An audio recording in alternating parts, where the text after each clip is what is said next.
evening, YouTube. You guys are now watching another segment of TheCaliEffect, King of Games. Now, I know before we even get further into this video, I know I'm a little darker. We're working on stuff, and my soft lights are not in yet, so bear with me, fellas. We're actually going to be pushing the Red Eyes build breakdown back just a little bit in light of this video. I'm here to bring you guys the top 5 most underrated strategies coming into the 2017 format. Now, for the people that don't know, the September list was dropped yesterday, and if you want to see my reaction, you can go ahead and click that card right there. That'll show you exactly what's on the list as well as the reaction. And for the people that just want to be a part of this awesome channel, you can subscribe, but most importantly, hit that notification gang icon because we just too strong over here. My elbow feels really funny. Like I can't even really flex. It hurts, but yeah.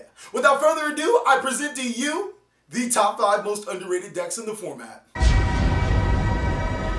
Alright, so number 5 on this list is actually a collaboration of strategies that don't even really mix well with each other.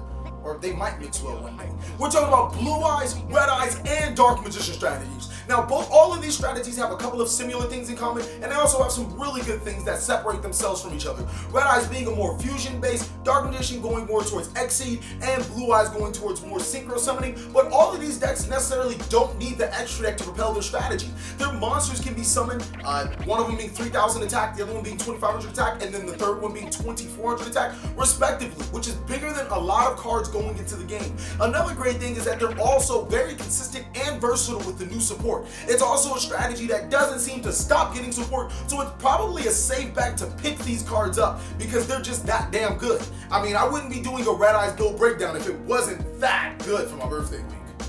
Number 4 on this list is Metal Foes. Running through the 6 Metal Foes. This deck is fun as hell. Now, don't get me wrong, guys. This deck was probably the deck that I feel most players hated, but I just really like this deck in aspect. I mean, come on, think about it. Diagram didn't get hit, Masterpiece didn't get hit, so, you know, Draco or Masterpiece Metal Foes are still existing. You know, being able to activate your diagram to destroy your combination, search a Metal Foe and a Masterpiece, and then being able to tribute summon your Masterpiece by searching another combination, deck's just really good at that aspect. Another thing is that Wavering Guys and True Draco Slayer, or the Draco Slayer monster, have both came off the list, giving this deck more destruction and searchability. I think that this deck's gonna be a prime candidate to knock some people. Number 3 on this list actually has been hit the most, and we're going to be talking about Dino. Now, there are several hits to Dino and Yang Zing Dino that have been made to this list, rendering Yang Zing Dino almost unplayable, but that's okay. I feel like Dino is very good because we got this really cute card called Rescue Rabbit. And for the people that never played in no, it's not Secret Cap, my apologies. If you've never played in the Dino Rabbit format, it was predicated on using Rescue Rabbit to summon 2,400 attack monsters that can negate the opponent's summon, or 2,300 attack monsters that can negate the opponent's effects.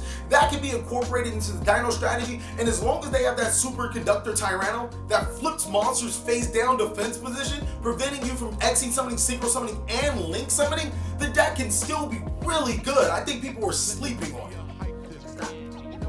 Number 2 on this list is Lightsworn. Now, this deck has been helped immensely by the list, but first we're going to talk about the cons. Well, people say that it isn't a consistent deck.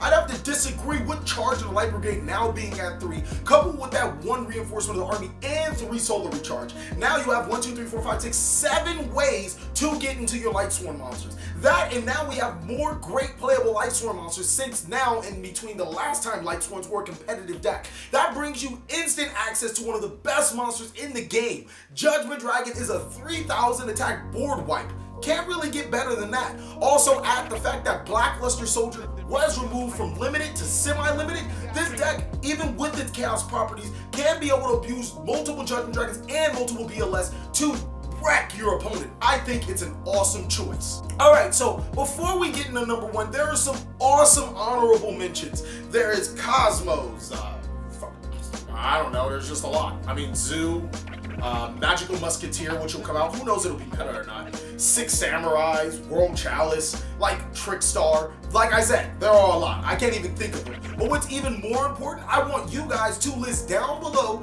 in the comment section what are the top 5 decks or strategies that you think would be best, as well as the top 5 most underrated strategies. Number 1 on this list was kicked in the face before it ever had a chance to shine.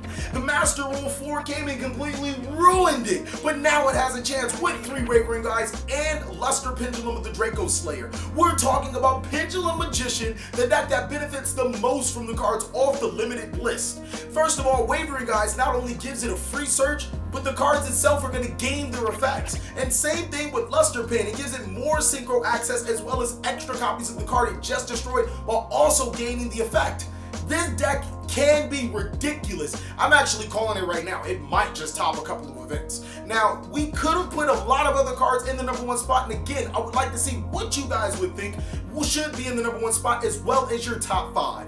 Thank you guys so much for watching another segment of the Cali Effect. If you would like to support this awesome channel, you can always go the Patreon route. Just click on the description, man. I know nobody knows about Patreon, just do it, alright?